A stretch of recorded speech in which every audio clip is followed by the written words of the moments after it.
Along the Georgia coast, there are stories people refuse to say out loud. Stories whispered only when the tide is high and the wind is strong enough to carry secrets away. Some historians claim these stories are only legends. Others insist they are true. But all of them agree on one thing. The Hargrove records should never have been found. Because once you read what they contain, you can never unsee it.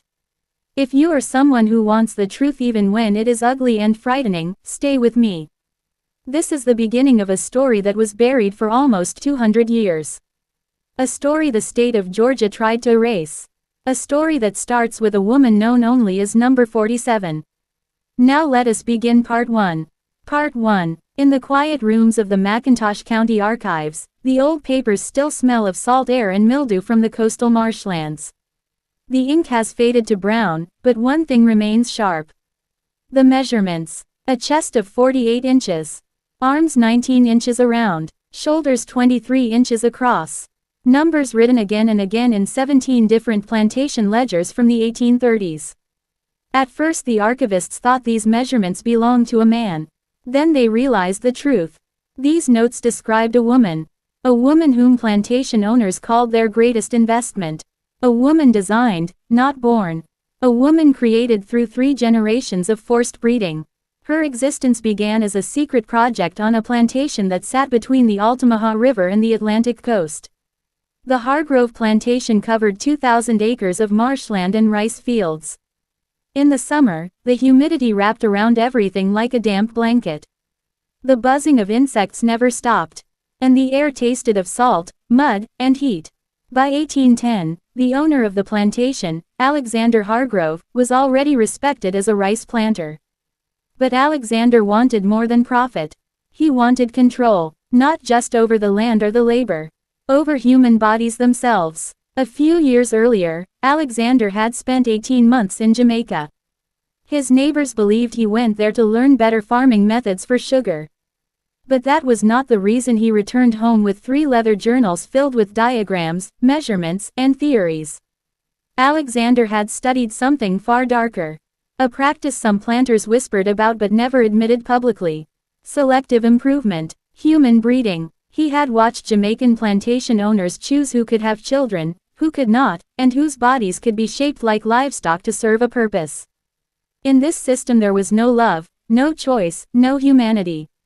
Only numbers and traits. Alexander recorded everything. He wrote down which pairings produced strong workers. Which children showed unusual size. Which families seemed resistant to disease. He returned to Georgia with a hunger to repeat the same experiment on his own land. His wife, Charlotte, found the journals disturbing. She refused to speak about them and rarely entered his study again.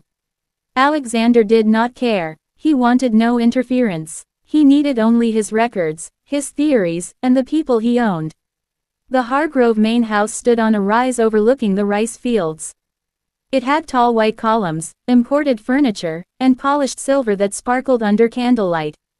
But behind the house, hidden in the low swamplands, were the quarters where 300 enslaved men, women, and children lived. Their wooden cabins leaked in the rain and baked in the summer heat. They slept on corn shuck mattresses and wore clothing that scratched their skin. Their lives were controlled by a man who believed he could remake human beings the same way farmers improved their crops. Alexander kept 2 sets of records. The first was a normal ledger of work assignments and daily labor. The second, locked in his study, was something else entirely. It documented his improvement program.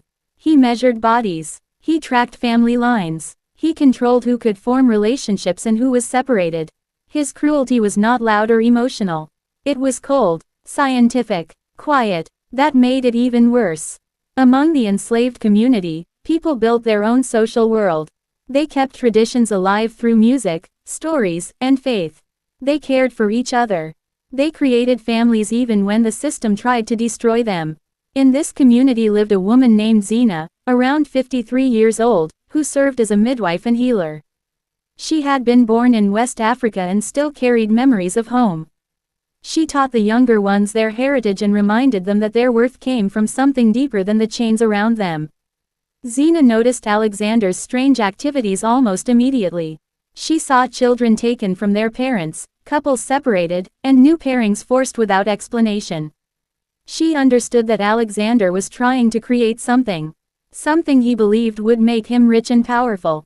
She warned others that nothing good could come from a man who tried to control birth itself. But she could not stop him. Alexander's son, Marcus Hargrove, grew up watching his father's obsessions.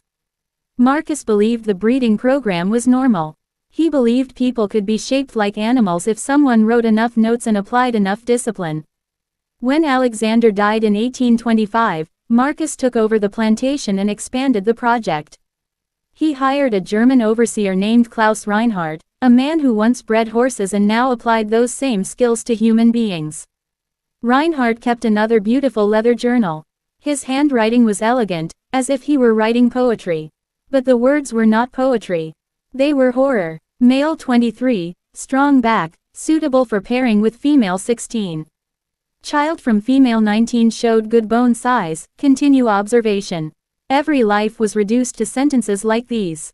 In the midst of this cruelty lived a woman named Dinah. She was unusually tall for the time, nearly 6 feet, with strength that impressed even the overseers.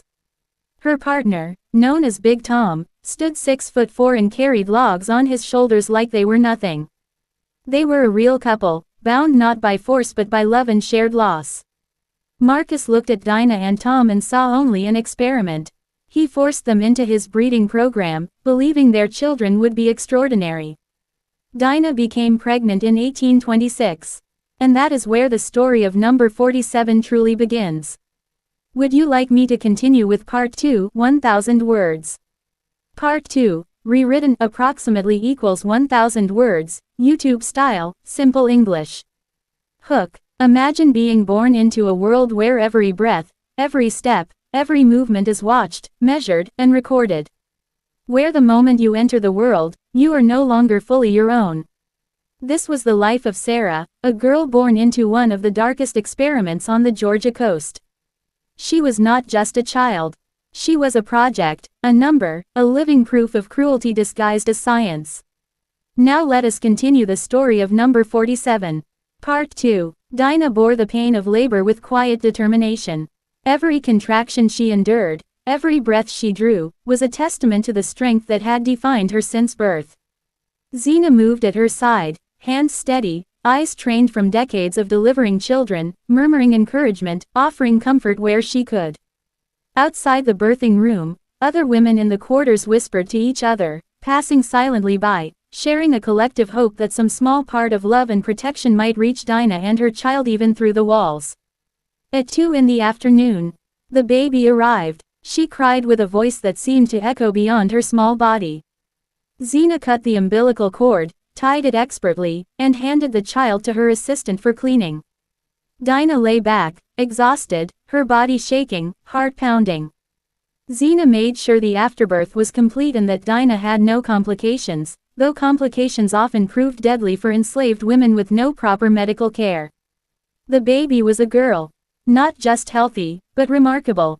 Her limbs were longer than usual. Her body was firm and robust. Even her cries seemed to carry unusual energy.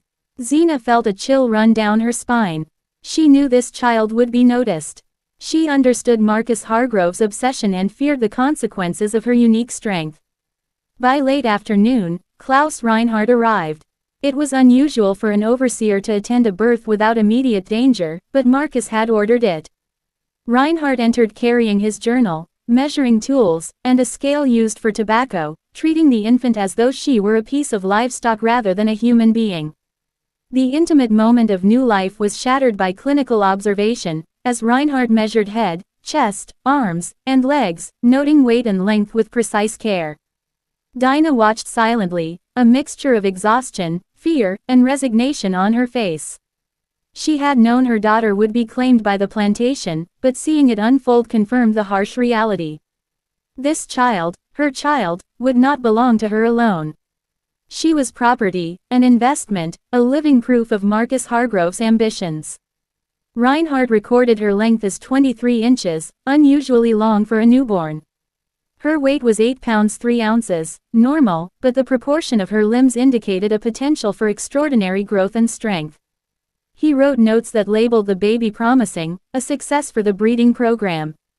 Marcus Hargrove arrived before sunset, leaving the main house to witness this moment himself, standing in the doorway with a fixed expression, careful not to enter, yet observing everything. Marcus asked detailed questions about the measurements, cross-referencing his father's old journals, projecting adult height, predicting strength potential.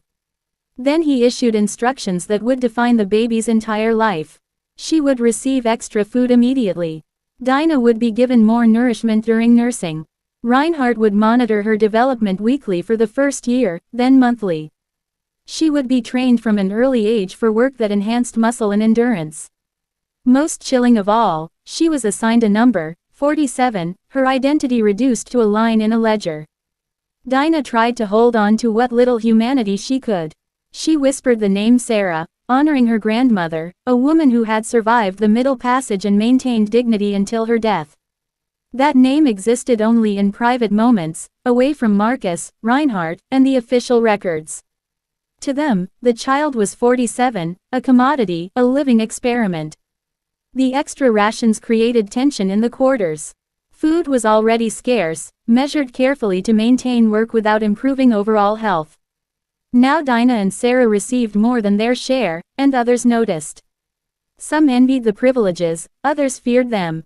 Xena advised Dinah to share small portions, to maintain solidarity in the community, to prevent isolation for both mother and child. It was a delicate balance of survival, a way to navigate the cruel system while protecting Sarah. Sarah grew quickly. By 3 months, she was already larger than other infants. By 6 months, she could pull herself up, displaying strength far beyond her age. Reinhardt documented every detail. His journal read like a ledger of livestock. Subject 47 at 6 months shows 15% greater muscle mass in arms than average, superior grip strength observed. Mother remains healthy. Milk production adequate. Maintain enhanced rations. By 1 year, Sarah was walking steadily, coordinated beyond expectations. Reinhardt continued to measure and record her every movement. Marcus Hargrove read each report with satisfaction, seeing confirmation of years of planning and theory. In his mind, the future of the plantation and of the breeding program was mapped out. Who Sarah would marry, which children she might bear, which traits would continue through generations, all decided long before she could understand her own body.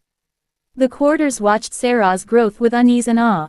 Some saw the inevitable power of the Hargroves, control. Others recognized potential, strength that even bondage could not entirely suppress. Xena and Dinah quietly nurtured her, teaching her culture, language, and history. Sarah learned English, the Gullah dialect, and songs that carried hidden messages of resilience and survival. She learned about ancestors, about Africa, about dignity that could not be measured with taper scale. Yet Sarah was aware of her difference. Other children were smaller, less observed. She felt the eyes on her, the measuring tools, the constant calculations of what she might become. Even as a toddler, she understood that being special carried a heavy burden. Strength and size were not only gifts, they were chains imposed by the cruel design of Marcus Hargrove. By age 2, Sarah was speaking in full sentences. By age 3, she had exceptional coordination and intelligence. By age 5, she stood nearly 4 feet tall, already towering over peers. Her arms and legs were unusually long, her chest wide and firm. Reinhardt recorded systematically. Chest 30 inches, arms 9 inches, shoulders 14 inches. Every number confirmed the grim success of the Hargrove experiment. Sarah's childhood was a paradox. She was celebrated by the overseers for her physical superiority and intelligence, yet her every achievement was a reminder of the control exerted over her life.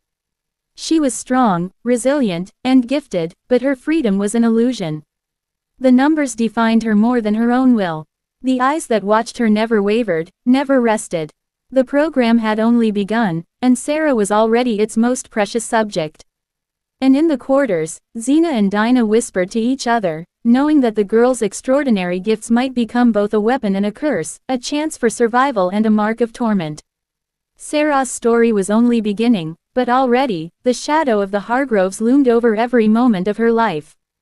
If you want, I can continue now with part 3, keeping the suspenseful, gripping, easy-to-understand style, continuing Sarah's growth, and introducing the first hints of rebellion and tension within the quarters. Do you want me to do that? Part 3, rewritten, approximately equals 1,000 words, YouTube style, simple English. Hook. Imagine growing up knowing that your every move, every word, every breath is watched. That your body is studied, measured, and judged like an object, and that the people who control you see you as property, not a child. This was Sarah's reality. From the moment she could understand the world, she was trapped in a life of observation and expectation, a life that blurred the line between horror and survival. Part 3. Sarah had learned early how to survive the gaze of her overseers. Reinhardt's measuring sessions were relentless. Each week she was summoned to the small building near the main house. She would climb the raised platform, stand still, and endure the cold, clinical attention of his eyes and instruments. He measured her arms, her legs, her chest, and her shoulders. He made her lift weights, pull baskets, and run short distances while he recorded every detail in his journal. The sessions were terrifying and humiliating. She learned to dissociate, letting her mind drift to imaginary places while her body endured the scrutiny. She practiced holding her breath, controlling her expressions, masking the fear that churned inside. Every measurement, every observation, was a reminder that she was no longer just Sarah. She was number 47, an investment, a symbol of Marcus Hargrove's obsession. Marcus increased her food rations as she grew. Meat, beans, vegetables, and cornbread were added to her diet, providing nutrition far beyond what most enslaved people received. It was a poisoned privilege, a gift that reminded her of the difference between her body and theirs. In the quarters, resentment simmered quietly. Adults and children alike noticed the extra portions.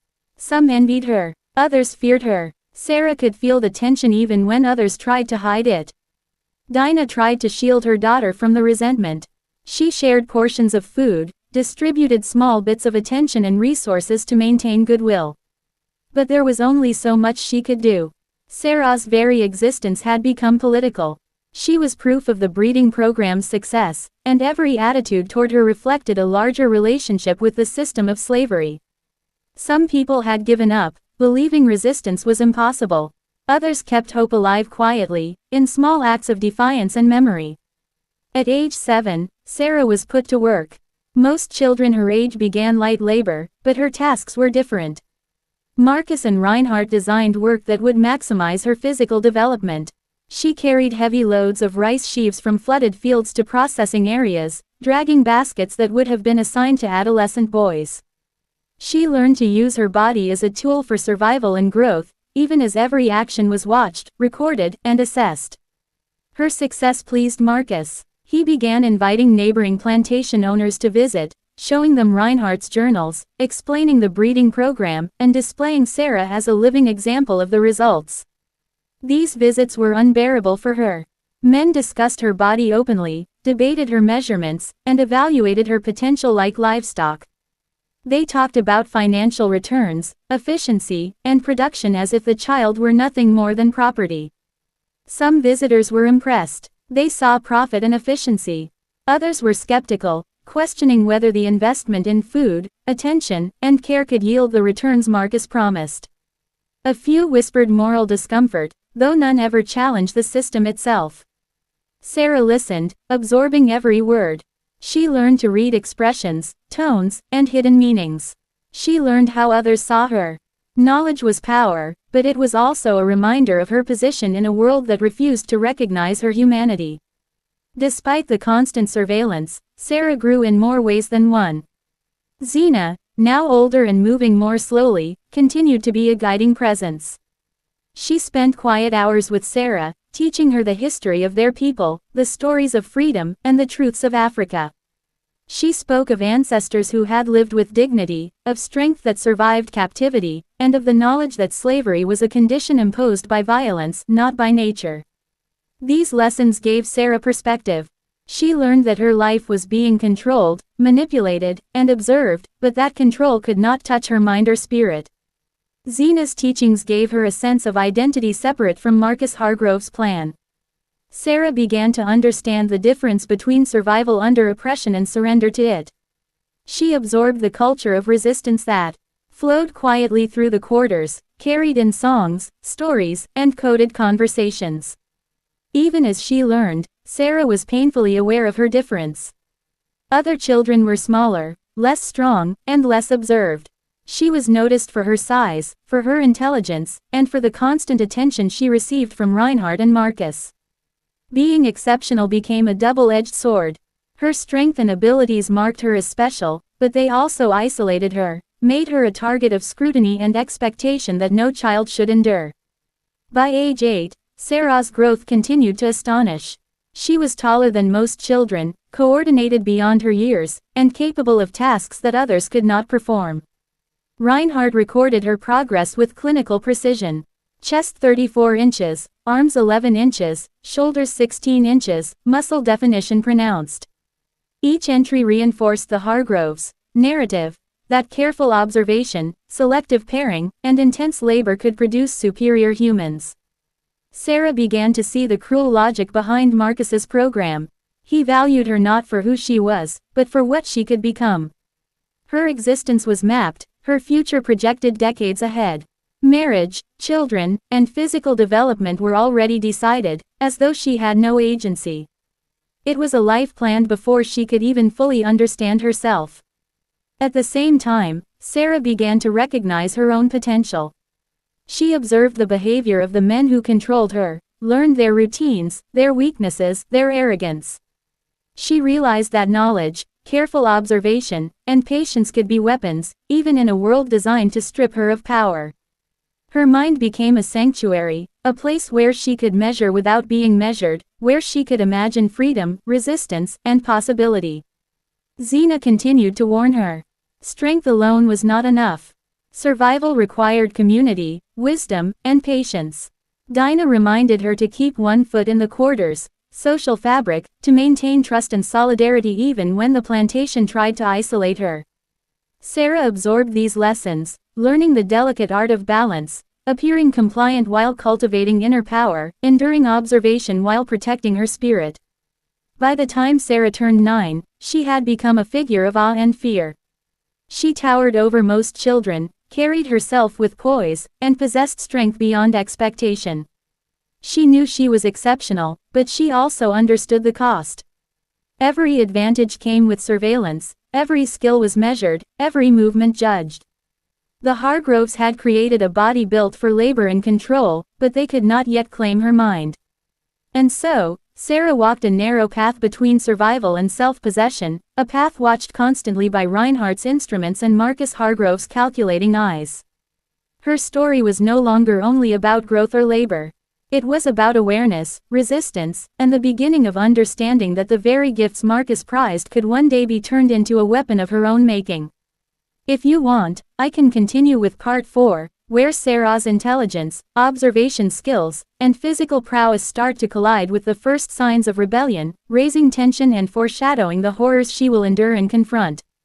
Do you want me to continue with part 4 now?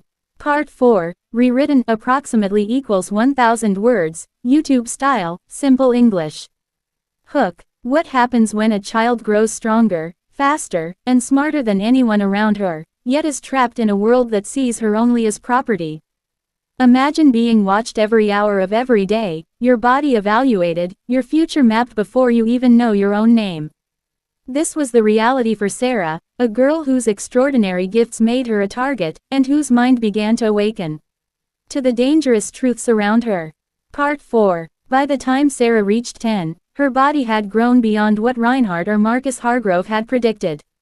She towered over other children, her shoulders broad, muscles strong, movements precise.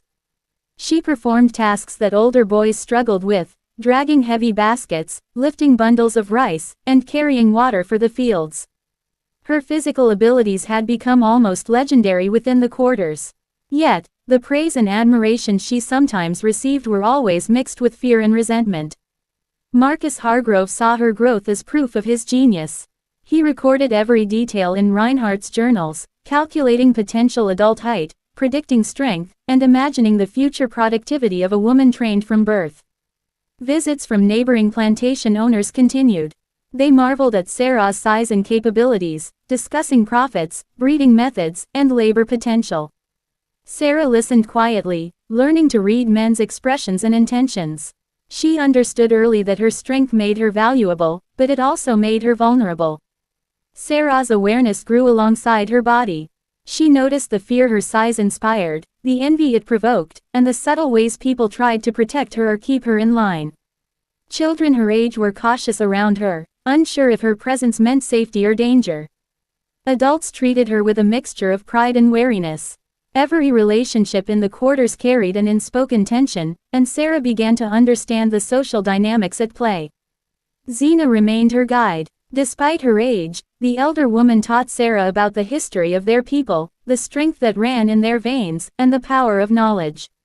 She explained that freedom was not only physical, but mental. Zena told stories of ancestors who had resisted in ways invisible to oppressors, who had preserved identity and dignity through hidden acts of defiance. These lessons became a secret education for Sarah, an alternative to the brutal lessons of Marcus Hargrove. Marcus, however, had other plans. He intensified her training. Physical labor became more demanding. She was made to run longer distances, lift heavier loads, and practice endurance exercises disguised as work. Even during play, she was observed, measured, and corrected. Marcus believed that every hour of her life could be optimized to enhance her body, shaping her into a tool of unmatched strength. Sarah adapted. She learned to endure pain, to mask exhaustion, and to make labor seem effortless. But she also began testing boundaries. In small, subtle ways, she challenged authority without drawing attention. A basket dragged slightly slower than expected, a glance that lingered too long, a question asked quietly to Zena about something Marcus had forbidden. These small acts of defiance gave her a sense of control, a reminder that her mind could remain free even if her body was enslaved. Reinhard noticed the changes too. He recorded not only her measurements but her coordination, intelligence, and ability to anticipate instructions. He described her as exceptionally disciplined, unusually perceptive, and remarkably capable. To Marcus, these traits confirmed that the program was working perfectly. To Sarah, they were tools, quietly observed, to understand how the people around her operated. By 11, Sarah's understanding of her environment had deepened. She could read the expressions of overseers, predict the movements of Marcus, and sense the moods of the other enslaved people in the quarters. She began to recognize that power was not only physical. Knowledge, patience, and observation could be as formidable as strength.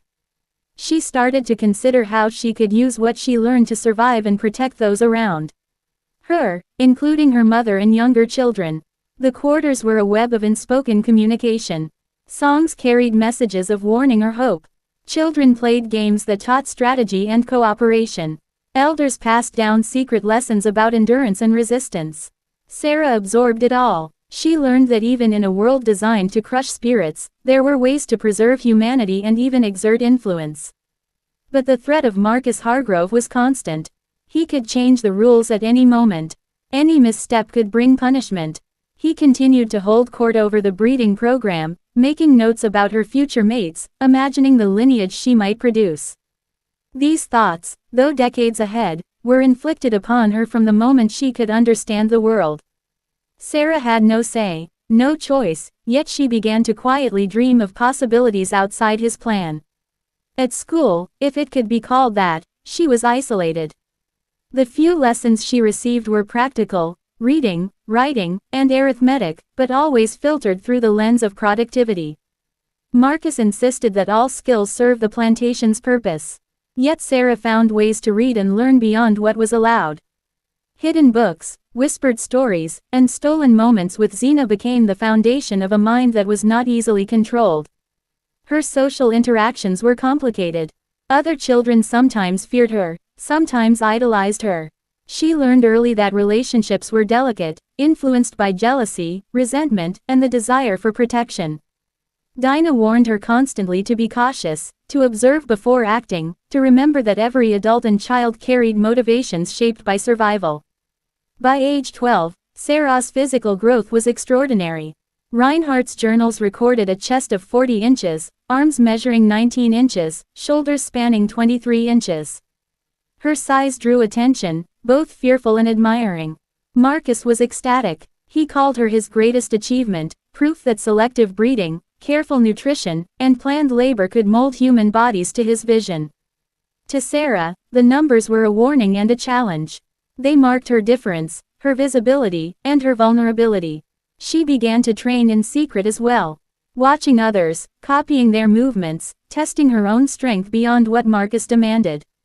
She developed agility, endurance, and control over her body. She understood that her size and power were both her prison and her weapon. One day, she thought, those gifts might allow her to escape the world Marcus had designed for her. And still, she observed. She watched Marcus carefully, noting when he was distracted, when Reinhardt faltered, when the other children or adults shifted in ways he did not notice. Every detail became part of her strategy. The plantation, with its sprawling fields, the main house on the hill, and the quarters full of whispers, was a complex ecosystem. Sarah was learning its rules, preparing for the day she could bend them to her will. Her mind had grown sharp alongside her body. She knew survival required patience, cunning, and resilience. The strength Marcus prized could be turned into something more than labor. It could be a tool of protection, a way to challenge the system, and eventually, a path to reclaim freedom, not just for herself, but for others in the quarters. Sarah's journey was far from over. She had grown into a figure of awe and fear, a living symbol of Marcus Hargrove's power and ambition. But beneath the measurements, the labor, and the forced obedience, a mind had awakened.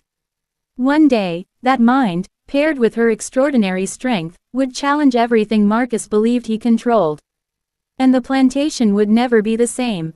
If you want, I can continue with Part 5, where Sarah's intelligence, strength, and growing awareness begin to create real tension with Marcus, Reinhardt, and the other overseers, hinting at her first acts of rebellion and the horror that follows. Do you want me to continue with Part 5 now? Part 5, rewritten, approximately equals 1,000 words, YouTube style, simple English. Hook. What happens when a girl with extraordinary strength and intelligence begins to see the cracks in a world built to control her? When every gaze, every word, every action around her is a lesson in survival, resistance becomes more than a dream. It becomes a necessity. This is the story of Sarah, a girl born into bondage, whose mind and body were designed to serve a system she was learning to challenge.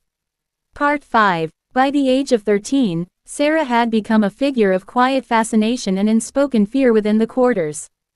Her size and strength had grown to nearly unprecedented levels. Her chest measured over 44 inches, arms thick and muscular, shoulders broad and strong.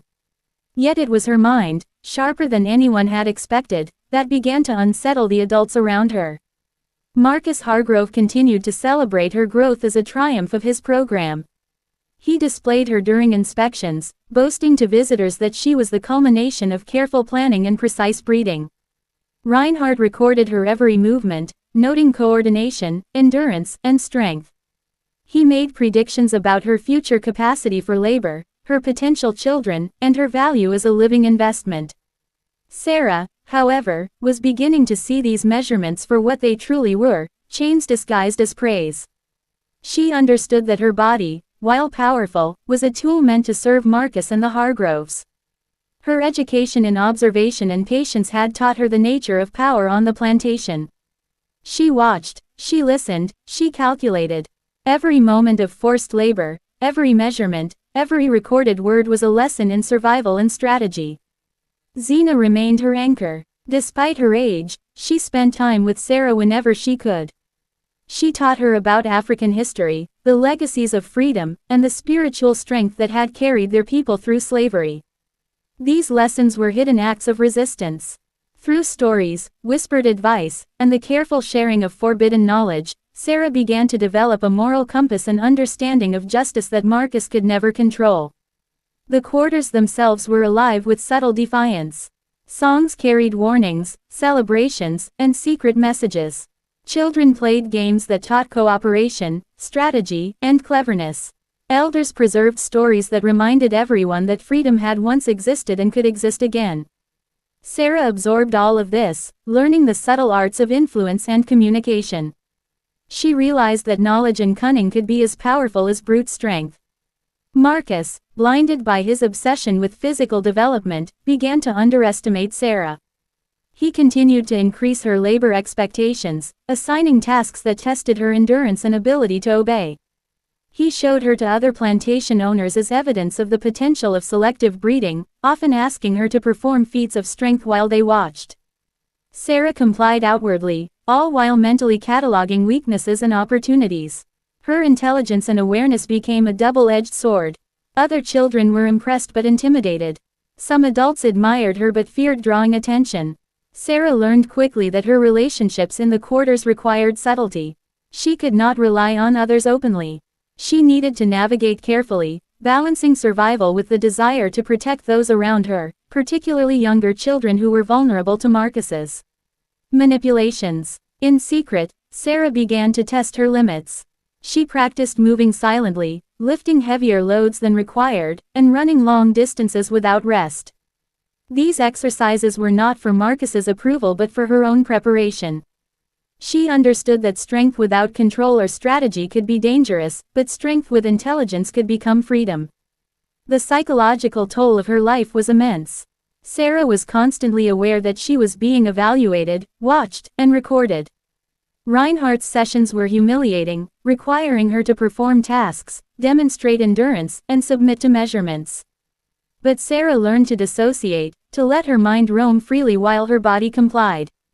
During these moments, she imagined possibilities beyond the plantation, freedoms she might never speak aloud, and strategies for surviving the adult world Marcus was shaping for her.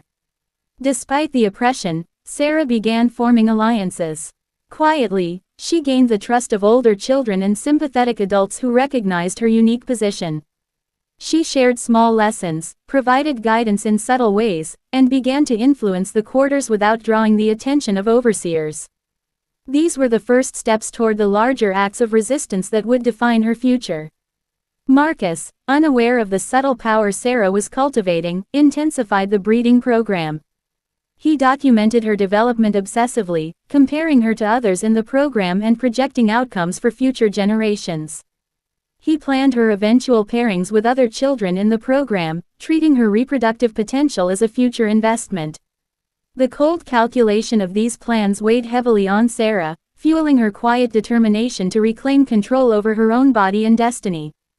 Meanwhile, the quarters, culture continued to provide her with resilience. Songs that appeared simple to outsiders were lessons in strategy and communication. Stories preserved African heritage and the spirit of resistance. Observing these traditions, Sarah realized that her strength, though extraordinary, was part of a larger legacy of endurance. She began to see herself not just as a product of Marcus Hargrove's experiments but as part of a lineage that could survive, adapt, and eventually resist. By 14, Sarah's dual life was clear. Outwardly, she complied with labor demands, performed tasks with precision, and accepted the measurements and observations of Reinhardt.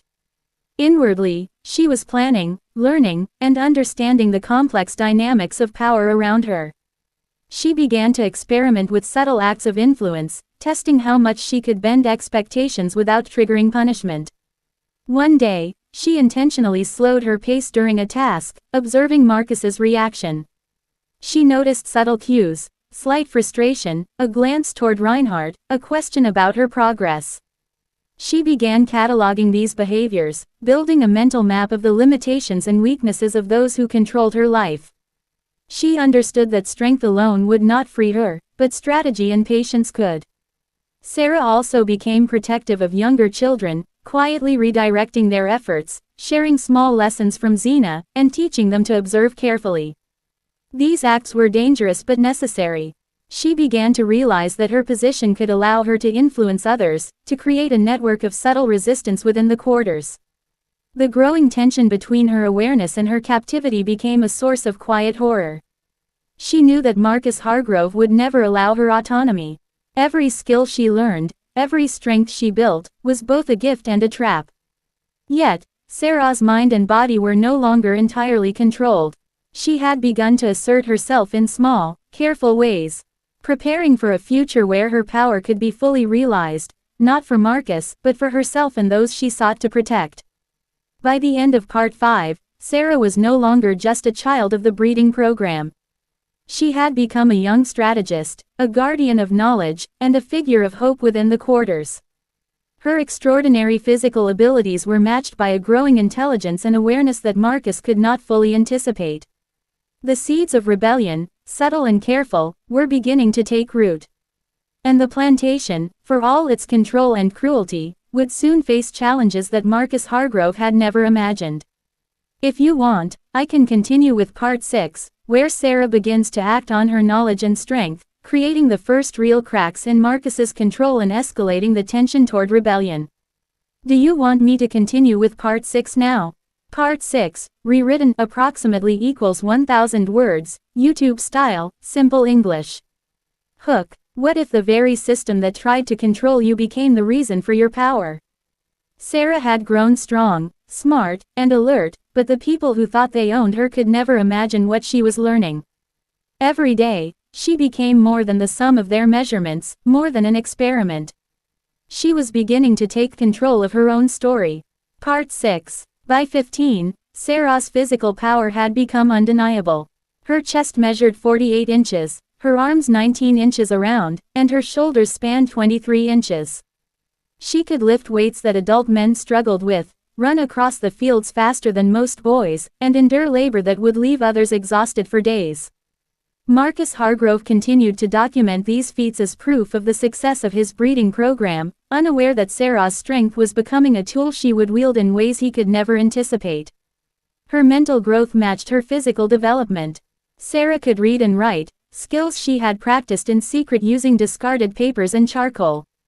She absorbed knowledge from every adult, every conversation, every book she could secretly access. She began to understand the patterns of the plantation, the routines of the overseers, and the weaknesses in Marcus's plans. Every observation was a lesson, and every lesson a step toward reclaiming control over her life. Xena, though older and frail, remained her guide. She shared stories of African resistance, of ancestors who had escaped captivity, and of strategies used by enslaved people to survive and fight back. These stories were more than history. They were instruction, showing Sarah that courage, cunning, and patience could overcome even the most powerful oppressor. Sarah began training herself beyond what Marcus demanded. She practiced stealth, observing the movements of overseers, understanding their patterns, and testing the limits of her strength in private. She learned how to move silently through the quarters, carry heavy loads without detection, and defend herself if necessary. Her body had become a weapon, but her mind was the key to using it. The breeding program continued, but Sarah's awareness created a subtle disruption. She complied outwardly, performing the tasks assigned to her and enduring Reinhardt's weekly measurements. But she began manipulating small details to her advantage. She would slightly misplace tools, redirect burdens away from younger children, and create minor inefficiencies that annoyed the overseers without drawing punishment.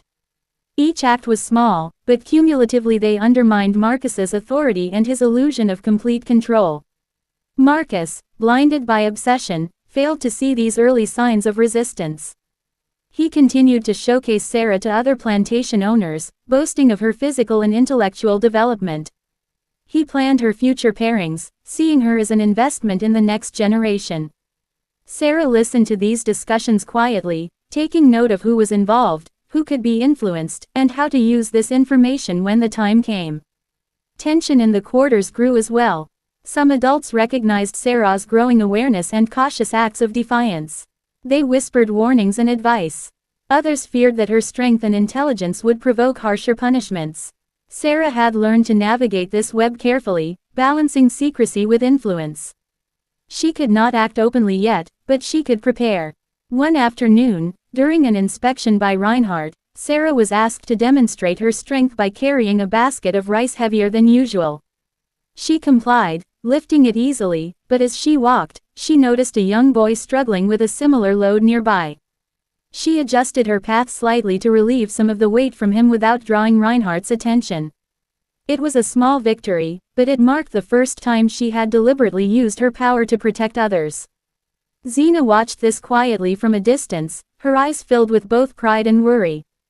She knew Sarah's strength and intelligence made her dangerous in a system built to suppress power, but she also saw the potential for leadership. Xena whispered to her in private, urging patience, strategy, and careful observation. "Strength is nothing without timing," she said. "Wait, watch, learn, and when the moment comes, act with precision." Sarah also began to develop her own understanding of human psychology. She noticed which overseers were cruel, which were indifferent, and which could be influenced. She observed the fears and ambitions of Marcus Hargrove himself, cataloging moments of arrogance, obsession, and blind confidence. Every detail became part of her mental map, preparing her for the future when she could challenge the system directly. The quarters, culture remained a source of resilience. Songs, stories, and rituals continued to teach Sarah lessons about strategy, loyalty, and survival. She learned to speak in coded language, share messages subtly, and signal warnings when necessary. Every skill she acquired increased her ability to protect herself and others, and it also strengthened the quiet network of resistance forming within the enslaved community. By 16, Sarah had mastered the art of appearing compliant while cultivating power. She could endure the most grueling tasks without complaint, stand still while Reinhardt measured her body, and accept the forced pairings and rations designed to control her. But inside, she was no longer a passive subject. She was planning, preparing, and waiting for the right moment to act. Marcus Hargrove, still obsessed with his program, continued to project timelines for her reproductive potential. He planned carefully, seeing a future in which Sarah would produce children who would further his program. He did not suspect that Sarah had already begun to imagine a life beyond his control, a life where she and those she cared about could escape the system entirely. Xena's final lessons to Sarah were clear and simple. Your strength will open doors, but your mind will keep them open. Protect your people, protect yourself, watch the master, learn his habits, and know when to strike. Freedom is possible, but only for those who understand patience and timing. Sarah nodded, absorbing the wisdom, and feeling a sense of purpose she had never experienced before. Her body was powerful, her mind was sharp, and she had begun to see the outlines of a world where she could reclaim agency. By the end of Part 6, Sarah had transformed from a subject of the breeding program into a young strategist and protector. Her extraordinary abilities made her both a target and a potential leader. The next steps in her journey would test everything she had learned: her strength, her intelligence, and her capacity for courage. The Hargrove plantation had created what they believed was the perfect worker and breeding subject. But in their obsession with control, they had also unknowingly forged the first sparks of rebellion. Sarah was no longer just number 47. She was becoming a force that could challenge the very system designed to keep her and her people enslaved. If you want, I can continue with Part 7, where Sarah begins actively challenging Marcus's control, setting up high tension for rebellion. Do you want me to continue with Part 7 now? Part 7, rewritten, approximately equals 1,000 words, YouTube style, simple English. Hook. What if the girl born into captivity began to see that her strength was not only a survival tool but a weapon? Sarah had grown beyond the expectations of the Hargroves. Her mind was sharp, her body powerful, and now she was ready to test the limits of the system that had tried to control her entire life. Part 7. By the age of 17, Sarah had become a living symbol of both fascination and fear on the Hargrove plantation. Her height, muscular development, and endurance had reached nearly unmatched levels for someone her age. Marcus Hargrove continued to track her progress with obsessive care, seeing only the fulfillment of his breeding theories, unaware that Sarah's focus had shifted from survival to strategy. Her observations had grown precise. She knew the schedules of every overseer, the habits of the guards, the weaknesses in Marcus's routines, and the moments when his attention could be diverted. Sarah had spent years quietly learning the dynamics of power, building alliances in subtle ways, and quietly influencing the quarters, younger children to watch, listen, and prepare. Xena, now frail and moving slowly, remained Sarah's guide. She urged patience, teaching that timing and cunning were just as critical as strength. Your power alone is not enough, Xena said. You must wait for the moment when it can be used to protect, to free, to change. Sarah absorbed these lessons, understanding that every action needed to be calculated, every decision deliberate. Sarah's private training had become more advanced. She practiced moving silently, lifting heavy loads, and endurance exercises that would allow her to escape or confront threats if necessary. But she also practiced restraint, learning to control her expressions and reactions during Reinhardt's measurements and Marcus's public inspections. Outwardly obedient, inwardly prepared. The breeding program continued as Marcus anticipated. He spoke of Sarah to visiting plantation owners as evidence of what careful control and selective pairing could produce. Sarah performed the demonstrations with composure, lifting, carrying, and completing tasks designed to showcase her extraordinary physical development. But in her mind, she catalogued every reaction, every weakness, and every opportunity for eventual freedom. Tension in the quarters was growing. Sarah had become a figure of awe and inspiration among the enslaved people. They saw her strength and intelligence as signs of hope, a potential protector in a world designed to crush them. Yet others feared that her capabilities might provoke harsher oversight or punishment from the Hargroves. Sarah learned to navigate these dynamics carefully, protecting allies while remaining discreet about her intentions. One evening, while Marcus hosted a meeting with Reinhardt and visiting planters, Sarah observed a rare lapse in attention. Marcus was focused on displaying charts, measurements, and future projections, distracted by his audience. Reinhardt, equally absorbed in explaining the technical aspects of the program, failed to notice Sarah quietly moving a set of tools in a storage area. She did so without making a sound, practicing subtlety, and testing how easily she could act without immediate detection. These exercises became part of her mental map. She tested boundaries, evaluated responses, and noted which actions could be done openly and which required stealth. Each success reinforced her confidence, showing her that her power extended beyond muscles and strength. Strategy, patience, and intelligence were her true weapons. Sarah also began mentoring younger children quietly. She taught them observation skills, subtle communication, and the importance of memory. She encouraged them to remember names, dates, and actions, creating a network of awareness that could one day aid resistance. These small acts of leadership gave Sarah a sense of purpose beyond her own survival, connecting her body and mind to the well-being of the entire quarters. Marcus, obsessed with the future, made plans for Sarah's eventual pairing with another child in the program. He saw only a continuation of the breeding line. Sarah listened to these discussions in silence, taking note of potential allies and obstacles. She began forming her own ideas about how to influence, delay, or redirect these plans without revealing her intentions. Every conversation was a lesson, every plan an opportunity for subversion. Xena warned her that manipulation must be subtle. Do not rush, she said. Every misstep will be punished. Every action must be calculated. Freedom comes to those who wait and act at the right moment. Sarah nodded, internalizing the wisdom, while her body and mind continued to grow stronger and sharper. By now, Sarah's awareness of her own identity had deepened. She no longer thought of herself as number 47 or simply as a product of the breeding program. She was Sarah, daughter of Dinah and Tom, a girl whose heritage, intellect, and strength connected her to a history that Marcus Hargrove could never understand. This self-awareness gave her an inner authority and confidence that others began to recognize. One afternoon, a dispute arose between two young workers over the distribution of rice. Marcus would have punished both children severely, but Sarah intervened. Using her size, voice, and presence, she separated the children, spoke to them quietly, and resolved the conflict without the overseers noticing. It was a small victory, but a clear demonstration of her growing power and leadership. Even as she exercised her strength and intelligence, Sarah continued to endure Reinhardt's measurements and Marcus's scrutiny. Each session was humiliating, but she learned to use them as opportunities to study human behavior. She observed how Reinhardt and Marcus reacted to data, how they expressed satisfaction, disappointment, or frustration. Each pattern became part of her understanding of control, power, and vulnerability.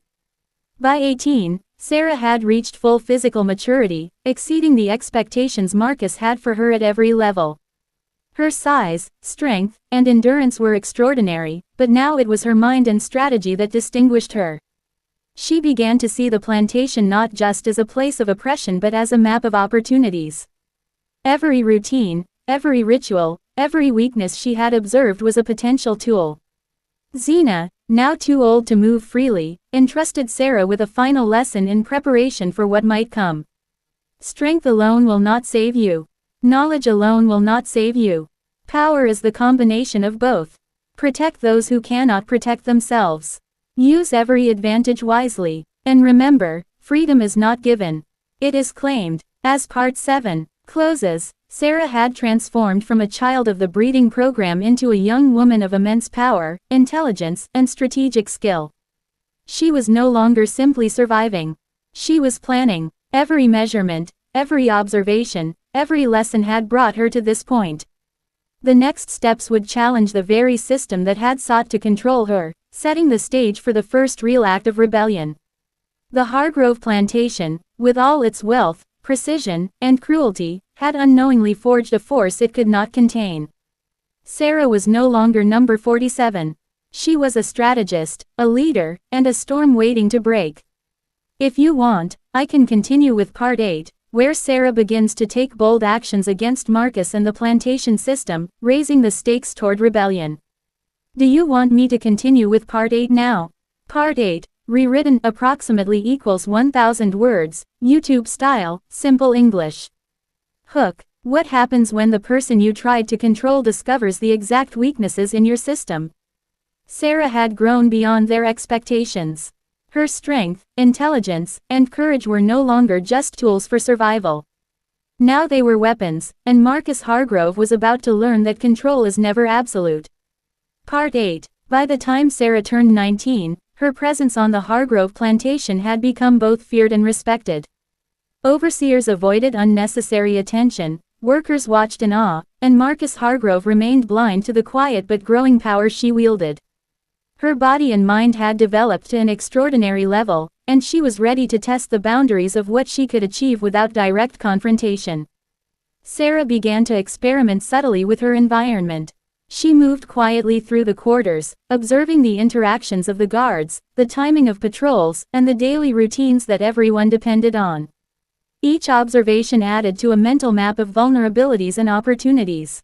She was learning to control not just her own destiny but the flow of information and resources around her. Small acts of defiance began to appear. She would redirect tools so that children could avoid carrying overly heavy loads. She hid extra rations for families who were struggling and developed secret signals to warn others of upcoming inspections.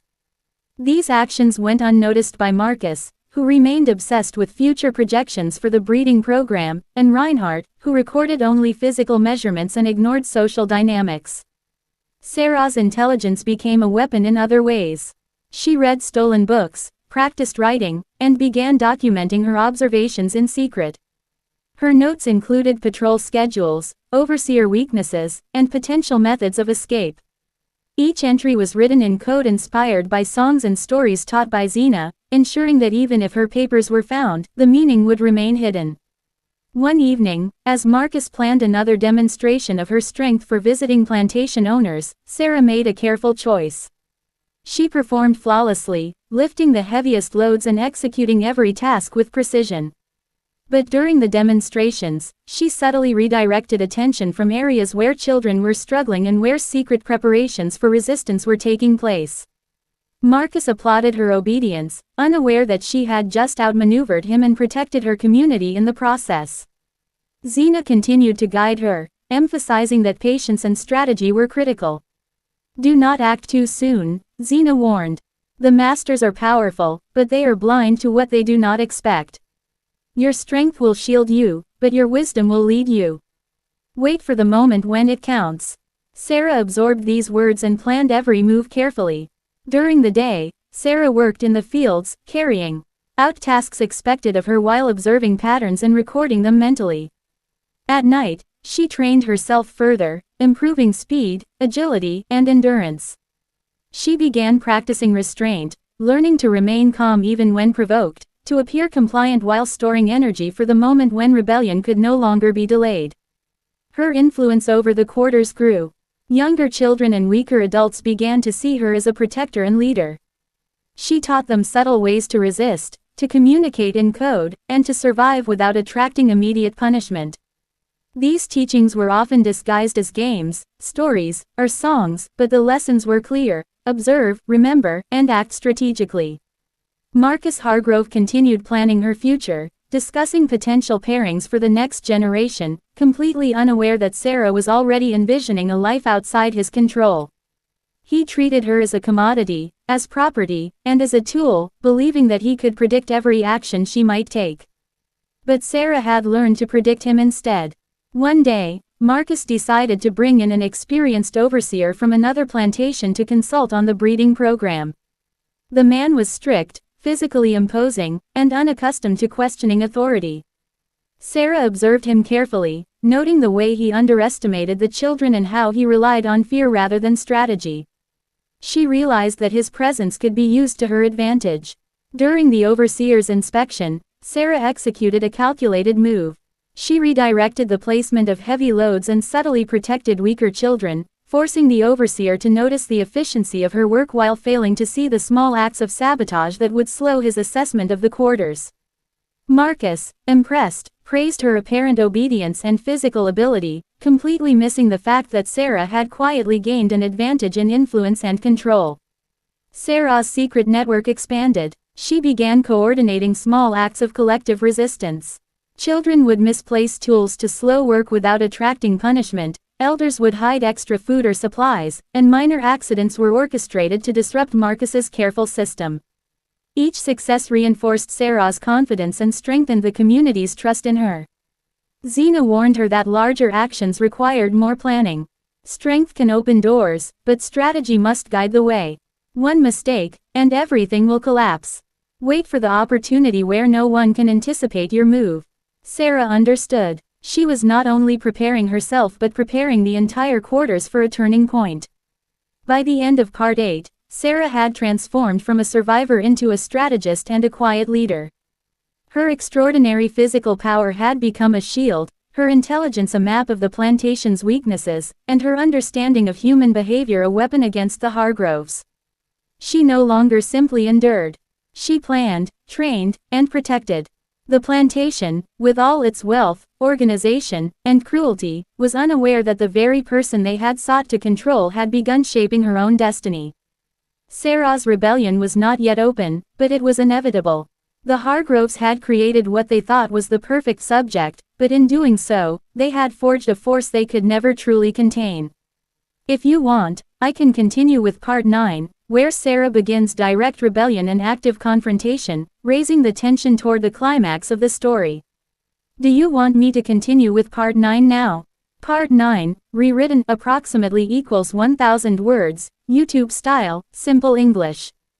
Hook. What if the very person you built to be perfect became your worst nightmare? Sarah had waited, observed, and learned. Now the time had come to test the limits of her strength, her mind, and the bonds of the plantation itself. Part 9. By the age of 20, Sarah had transformed fully into the force she had been preparing to become. Her extraordinary strength, intelligence, and skill made her unmatched on the Hargrove plantation. Marcus Hargrove still saw her as property, as the culmination of decades of breeding experiments, but Sarah now saw him for what he was, a man blind to the power he had created. The quarters were buzzing quietly with anticipation. Sarah had trained younger children and allies, teaching them to watch, listen, and act at precise moments. They practiced small acts of defiance, subtle sabotage, and communication through code. The community trusted her completely, seeing her as their protector and leader, the person who could challenge the oppression they endured. Sarah began testing Marcus's routines more boldly. She timed the movements of guards, observed gaps in surveillance, and discovered how to manipulate attention so that small acts of resistance could go unnoticed. She was careful, never reckless, always strategic. Every act was designed to prepare the community for what was coming while keeping herself out of immediate danger. One morning, Marcus ordered Sarah to demonstrate her lifting and carrying strength before a group of visiting plantation owners. He intended to show them the pinnacle of his breeding program. Sarah obeyed outwardly, lifting the loads with precision and calm, but she subtly redirected the heavier burdens so that weaker children were not crushed. Her actions were invisible to Marcus, who was focused on his display, yet perfectly effective in protecting those under her care. After the demonstration, Sarah retreated to the quarters and reviewed the day with her allies. She emphasized that timing and patience were essential. "Our strength is our shield," she told them. "Our minds are our weapons. Every day we learn, every day we prepare. One mistake and everything is lost, but one success can change everything." The community listened, absorbing her words like gospel, and began to act with more confidence. The first real opportunity for rebellion came unexpectedly. A supply shipment arrived from Savannah, carrying tools, food, and equipment that Marcus considered property but that could also be used strategically. Sarah had been planning for this moment. She organized the children and a few trusted adults to quietly misplace certain items, slow the distribution of others, and secretly store key tools that could later aid in their efforts. Sarah's actions were subtle enough that Marcus and Reinhardt did not notice immediately. They assumed the usual confusion and human error, never realizing that the missing items were part of a larger plan being orchestrated by the very person they had bred for control. Sarah watched, noting how Marcus reacted to delays, how Reinhardt attempted to maintain order, and how the guards responded to confusion. Every detail became part of her growing map of power. As the weeks passed, Sarah continued expanding her influence.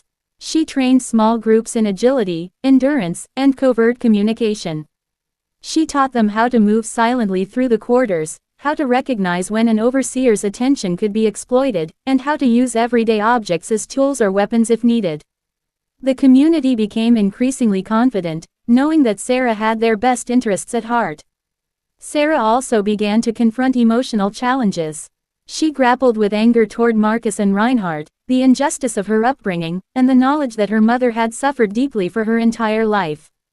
Xena's guidance remained vital. "Do not let anger rule you," Xena advised. "Use it as fuel, but let strategy lead. Revenge without plan is self-destruction. Protect, act, and endure. That is power." Sarah internalized this lesson and focused on preparation rather than impulse. The Hargrove plantation remained unaware of the storm forming quietly in its midst. Marcus continued to speak proudly of his program, unaware that Sarah was not just participating in demonstrations but observing weaknesses, patterns, and vulnerabilities. She noted where the fences were weakest, which guards were easily distracted, and how Marcus's routines could be disrupted without immediate suspicion. Then came the night that would change everything. A fire broke out in a storage building near the fields. Sarah had orchestrated this carefully.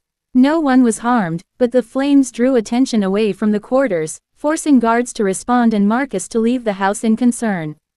Using the distraction, Sarah led a coordinated effort to move hidden tools and supplies to secure locations. Children and allies practiced what they had learned, moving silently and efficiently, their confidence growing with each successful action. Marcus returned to the chaos unaware that the very person he valued most was shaping the night to her advantage. Sarah watched him, noting his frustration and panic, and realized how predictable his responses could be when faced with disorder. Every lesson she had learned through observation and patience was now paying off. After the fire, Sarah gathered her allies. She explained that the real test was coming. "We have shown we can move unseen, act strategically, and protect each other," she said. "The next step is more dangerous. But if we act together, if we trust each other, we can begin to challenge the control that has ruled our lives for decades." The children and adults looked to her with hope and determination, ready to follow her lead.